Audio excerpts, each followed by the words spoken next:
Moi je sais pas, je voyais quelque chose de fort, de dur, d'increvable quoi. Un éléphant, à la rigueur, mais pas un serpent. Un serpent...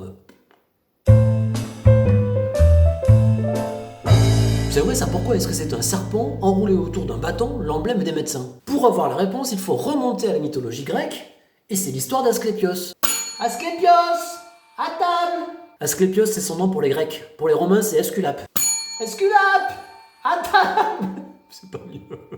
Bon, donc un jour, il était en train de se promener avec un bâton de pèlerin à la main, il se promenait comme ça tranquillement, et puis tout à coup, il voit un serpent, prend son bâton comme ça, et il veut essayer de le repousser.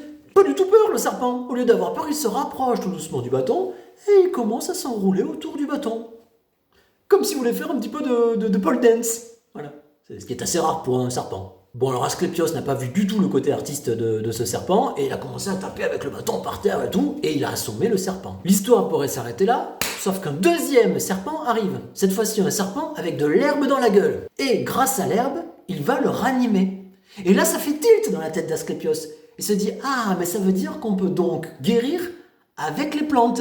C'est qu'il a un nom dégueulasse, mais il n'est pas con, Asclépios. Voilà pourquoi le serpent, enroulé autour du bâton, le caducée, parce que ça vient du latin, voilà pourquoi c'est devenu l'emblème des médecins. Alors en général, il est surmonté d'un petit miroir, parce que ça signifie la prudence, voilà. Alors après, voilà, les pharmaciens, eux, ils ont mis une coupe à la place du miroir, t'as les audioprothésistes qui ont mis un diapason comme symbole, les laboratoires d'analyse médicale, par exemple, c'est un microscope. Chaque spécialité a son symbole, en fait, hein, a adapté l'emblème, le logo.